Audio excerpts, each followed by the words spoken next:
Негизи көчөдөн өзүңдү видеого тартканда biraz тартынат экенсиң, сүрдөйт экенсиң, эми бир нерсени кечке кыла берсе сүрдөө да жоголот эмеспи?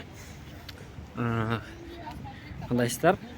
Азыр бул видеону мен эмнеге тартып атам? Буга чейин өзүм инстаграмыма мен бир видео жүктөгөм, Адилет экөөбүз тартып, кыргыз фильмдин уюштурган сынагынын алкагында болчу. Кыргыз фильм сынак жарыялаган, кыргыз тили жөнүндө, анан улуттук баалуулуктар жөнүндө. Видео тасмаларды тарткыла, сынакка жүктөгүлө деген. Ошол бүгүн кечээ күнү мага жазышты. Сыйлык тапшыруу аземине чакырышты. Кандайдыр бир сыйлыкка, кандайдыр бир орунга ээ болдук деп ойлобойм. Себеп дегенде биздин видео караганда көбүрөөк просмотр алган, көбүрөөк көрүүчүлөрдү алган видеолор көп болчу. Бирок ошентсе дагы сыйлык тапшыруу аземине барып коеюн деп чечтим. Адилет эгер бара турган болсо алып алам, барбай турган болсо телефондон көрүп алат. Ошол сыйлык тапшыруу аземине чакыруу ушул видеону тартып калууга дагы бир себеп. Ана кыргыз фильм. Кыргыз фильм. Мана кыргыз фильм. Кыргыз фильм. Точно кыргыз фильми деп комментарийге жазып койгула да. Так, азыр кирип көрөлү.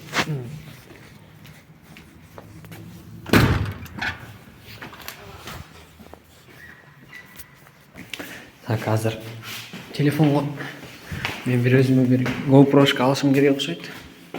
Анткени телефонго тарткан ыңгайсыз экен. Саламатсызбы? Самат. Келиңиз. Азыр эме фаеге туруп турган, фаеге. Жака туруп турабы? Болду, хорошо. Кечип кептермин. Саламатсыздар, урматтуу коноктор. Кыргыз Республикасында 2021 жылдары мамлекеттик тилди өнүктүрүү жана тил саясатын өркүндөтүү Азыр байгелүү орундарга ээ болгон видео тасмаларды көрүү башталды. Дүйнөлүк кино каармандар кыргызча сүйлөсө кандай болмок? Мисалы, ошол эле эмне деп атасың эми? Сен сыйлайсың, мен эсимден уураттым. Кыргыз тилин жайылтууга жана жакшы улуттук баалуулуктарга көңүл бурууга чакыруу. Кыргыз тилинде көркөм жана туура сүйлөөгө аракет кылыңыз. 3-даражадагы диплом менен Самат менен Адилет ролуна.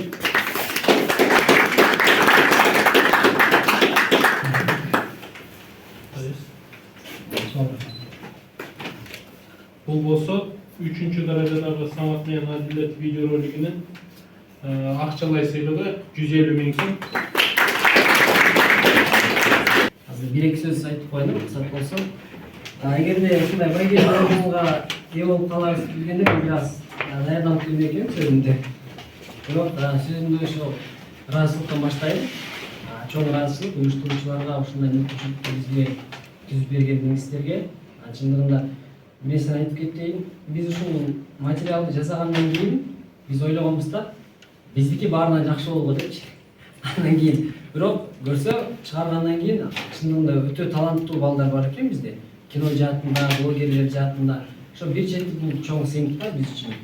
Кыргызстанда ушундай чоң тасмаларды жарата ала турган жаш балдар, жаш өнөрлөр өсүп келатат дегенди билдирет. Ошо чоң баарыбызга чоң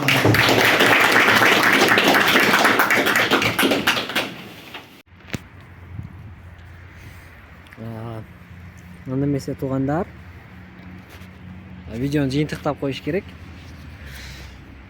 Кичине убакыт өттү, кеч кирди. Кичине өзүмдүн сүйүнүчүмдү да бир аз таратып, анан кичине демди да басып алдым. Бир нерсени белгилеп кетиш керек. Мен аябай дуа кылып Аллах Тааладан сурадым эле. Ийгиликти мага насип кыл деп. Анан Аллах Таала ушундай жакшы бир ийгиликти насип кылды. Мен билдим беле мындай сыйлык аларыбызды, мен билген эмесмин. Мен күттүм беле, мен күткөн эмесмин. Негизи чакырышканда айылда болчумун, анан келсемби, келбей эле койсомбу, анан сыйлык албагандан кийин эмне бар деп дагы ойлогом. Бирок мынакей бүгүн ушундай бүтүсүз жактан жараткан Аллах Тааланын берген бизге жакшы бир белеги. Эмнени айтып кетиш керек? Кыргыз фильмге ыраазычылык билдирем. Кыргыз фильмге ушул уюштуруучуларга, ушул конкурсту уюштургандарга чоң демилге. Көптөгөн жаштар аракет кылышты, өз материалдарын жазашты. Кыргыз тилин, кыргыз маданиятын, кыргыздардын улуттук баалуулуктарын көтөрмөлөөгө баардык аракет кылышты. Аябай жакшы демилге. Кыргыз фильмге өзүнчө ыраазычылык. Анан колдоп бергендери үчүн сиздерге да чоң ыраазычылык. Ассаламу алейкум.